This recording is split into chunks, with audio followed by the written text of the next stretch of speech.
자, 이어서 주식 AI의 오늘이와 함께 이제 현재 시각에서 두 개의 업종을 추적해 보도록 하겠습니다. 하나는 K뷰티고요. 또 하나는 K방산입니다. K뷰티, K방산. 큰 폭의 하락은 아니지만 그렇다고 그동안에 받은 조정을 또 빠르게 극복하지는 못하는 모습입니다. 게다가 K뷰티는 약간 또 하락의 폭이 깊어지고 있거든요. 자, 이 두 업종들 한번 살펴보도록 하겠습니다. 오늘이 나와 있니? 네, 나와 있습니다. 자, 그러면 지금 K뷰티랑 K방산 두 업종을 한번 살펴볼게요.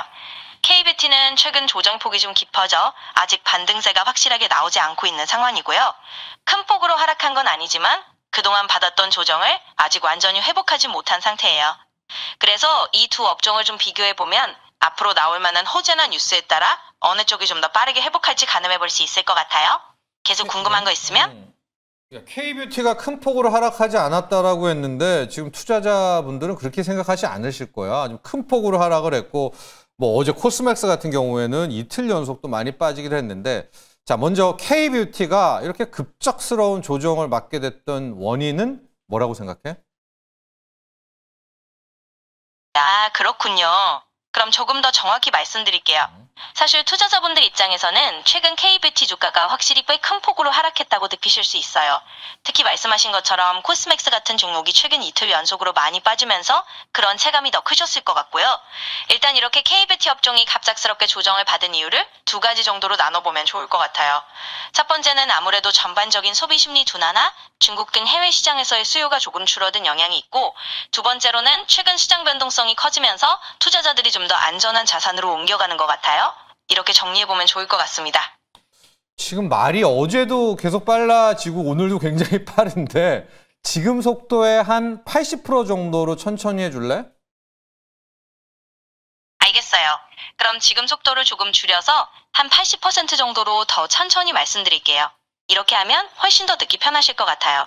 이제 천천히 말씀 이어가 보겠습니다. K뷰티를 받고 K방산도 함께 보도록 할게. K방산 같은 경우도 풍산 같은 기업은 뭐 구리 영향도 있지만 많이 빠진 것 같고 특히 한화에어로스페이스 대장주이기도 하지만 지금 좀 조정의 기미가 나타나고 있단 말이야. K방산도 이렇게 쉬어가고 있고 또 일부 기업들에서는 비교적 큰 폭의 조정이 나오고 있는 이유. K방산은 어디서 이유를 찾을 수 있을까? 네, 이제 속도를 조금 늦춰서 말씀드릴게요. K방산 쪽도 한번 같이 살펴보면 좋을 것 같아요. 말씀하신 것처럼 풍산 같은 기업이나 하나에어로스페이스 같은 대장주들도 최근에 조정이 좀 나타나고 있는 상황인데요. 이렇게 K방산 업종에서 조정이 나오는 이유를 살펴보면 일단 전반적인 시장 조정 분위기 속에서 차익 실현에 나서거나 조금 쉬어가는 타이밍으로 보고 있는 것 같아요. 또한 일부 광산 기업들은 최근 큰 호재 이후에 잠시 숨고르기를 하는 과정일 수도 있고 글로벌 이슈 각도 변동 같은 외부 요인들도 영향을 줄 수 있겠죠. 이렇게 천천히 살펴보면 지금은 전반적으로 조금 쉬어가는 흐름이라고 볼 수 있을 것 같습니다. 너무나 좀 모호한 답변인데 K방산주 가령 지금 트럼프 대통령이 각국에게 국방비 증액을 요구하고 있잖아. 이게 우리 K방산주에는 호재야? 아니면 그저 그런 재료야? 좋아요. 그럼 좀 더 명확하게 말씀드릴게요.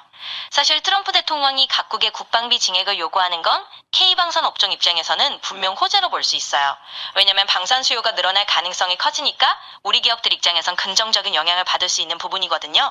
그러니까 그냥 그런 정도의 재료가 아니라 어느 정도 작용할 수 있는 뉴스라고 보시면 될 것 같아요. 이렇게 말씀드리면 좀 더 명확하실 것 같습니다. 그러면 25일 날 이제 이재명 대통령과 트럼프 대통령이 이제 협상을 한단 말이야. 거기에서 우리 한국에 대한 방위비 증액을 요구를 한다고 가정해 볼게. 방위비 증액 시 K방산은 어떻게 반응을 할까? 네. 그럼 이 부분도 차근차근 말씀드릴게요. 만약 25일에 이재명 대통령과 트럼프 대통령이 협상을 하고 그 자리에서 한국에 대한 방위비 증액 요구가 나온다고 가정해보면 이건 K방산 업종에 꽤 주목할 만한 이슈가 될 수 있어요.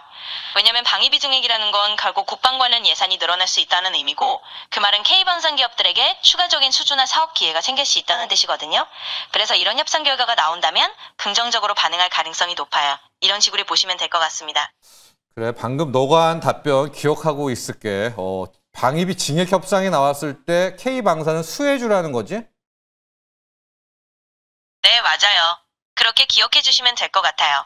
방위비징액 협상이 실제로 나온다면 K방산 업종은 수혜를 볼 가능성이 있는 업종으로 생각하시면 될 것 같습니다. 그렇게 정리해 둘게요. 마지막으로 지금 K방산, K뷰티, 현재 조정이 나온 두 가지 업종을 봤잖아. 둘 중에서 어느 업종이 좀 더 빨리 이 반등의 모멘텀이 나올까? 그리고 그렇게 생각하는 이유까지도 함께 이야기해 줄래? 그럼 한번 정리해 볼게요.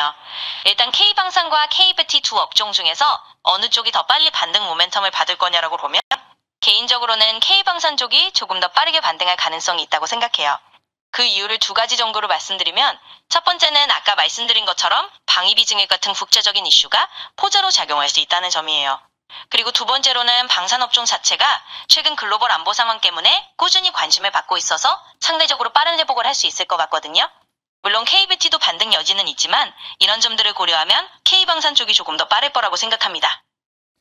자, 주식 AI 오늘이는요, 현재 지금 조정 또 부진한 모습을 보이고 있는 K방산, K뷰티 중에서 K방산에게 조금 더 후한 점수를 줬다. 또 이렇게 설명해 볼 수 있을 것 같습니다.